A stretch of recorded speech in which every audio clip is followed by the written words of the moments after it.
क्या सीएम योगी आदित्यनाथ पर काला जादू करवाया गया है?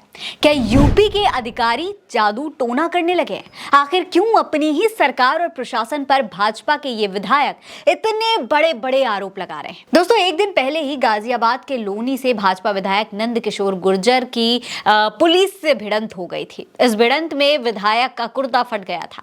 अब उन्होंने गाजियाबाद से मीडिया सेंटर में एक प्रेस कॉन्फ्रेंस करके बहुत बड़े बड़े आरोप लगाए हैं उत्तर प्रदेश के तमाम अधिकारियों पर। साथ ही साथ सीएम योगी आदित्यनाथ को लेकर भी कुछ हैरान करने वाले खुलासे कर दिए हैं। दोस्तों, उन्होंने आरोप लगाया है कि कलश यात्रा के दौरान जो घटना हुई थी वो सब कुछ उनकी हत्या की साजिश के तहत हुई थी। उन्होंने प्रदेश के एक बहुत बड़े अधिकारी पर अपनी हत्या का आरोप भी लगा दिया है। साथ ही साथ ये भी कहा है कि जब तक न्याय नहीं मिलता है तब तक वो इसी तरीके से फटे हुए कुर्ते में घूमते रहेंगे, नंगे पैर घूमते रहेंगे और ये कपड़े नहीं बदलेंगे। दोस्तों, भाजपा विधायक ने यह भी दावा किया है कि अधिकारियों ने सीएम योगी आदित्यनाथ के ऊपर काला जादू करवाया हुआ है। दोस्तों, हमने आपको खबर में पहले भी दिखाया था कि लोनी में एक कलश यात्रा हुई थी। इस कलश यात्रा में बहुत बड़ी संख्या में महिलाएं कलश लेकर जा रही थी। इस दौरान कलश यात्रा की परमिशन न होने के मामले में पुलिस ने इन्हें रोक दिया था। फिर पुलिस और विधायक के बीच में काफी विवाद भी हुआ था।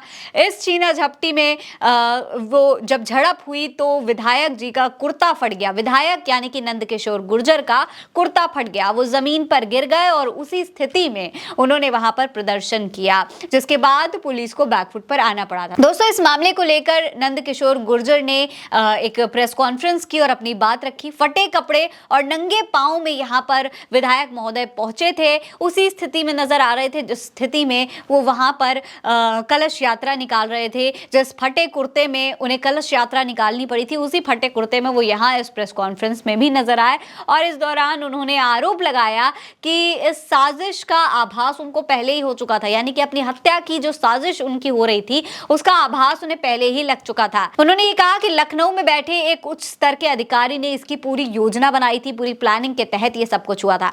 दोस्तों, आपको बता दें कि नंद किशोर गुर्जर इससे पहले भी अपनी सरकार पर कई बार आरोप लगा चुके हैं। सरकार पर रोजाना 50,000 गाय काटने का आरोप उन्होंने एक बार लगाया था। इसके अलावा एक मामले में उन्होंने ये भी कहा था कि मैं शर्मिंदा हूं, अधिकारी पैसे लूटने में लगे हुए हैं। ऐसे में अब सवाल दोस्तों ये उठ रहा है कि जब प्रदेश में एक अधिकारी का ये हाल है तो जनता का क्या हाल होगा।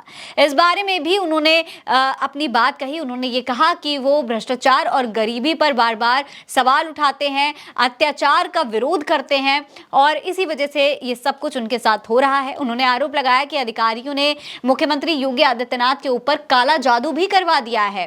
उन्होंने कहा कि जब तक इस घटना के आरोपियों के खिलाफ कोई बहुत बड़ी कार्रवाई नहीं होती, उन पर एक्शन नहीं लिया जा सकता, तब तक वो इसी तरीके से, इसी हालत में, इसी फटे कुर्ते और नंगे पैर के साथ यहाँ पर घूमते रहेंगे। इसी वेशभूषा में अगर उन्हें बुलाया जाएगा तो वो मुख्यमंत्री से भी मिलेंगे, प्रदेश के अध्यक्ष से भी मिलेंगे, विधानसभा अध्यक्ष से भी मिलेंगे और न्याय की मांग सबके सामने करेंगे। हालांकि उन्होंने ये भी कहा है कि सरकार और पुलिस पर उनको भरोसा अब नहीं रहा है और अब उनका केवल केंद्र सरकार और न्यायपालिका पर भी विश्वास है। यानी कि साफ तौर पर वो ये कह रहे हैं कि उन्हें सीएम योगी आदित्यनाथ की सरकार पर कोई भरोसा नहीं है, उनके अधिकारियों पर कोई भरोसा नहीं है, उन पर जादू टोना किया गया है और अब जो भी फैसला केंद्र सरकार करेगी, यानी कि सारा भरोसा अब सिर्फ केंद्र सरकार पर है।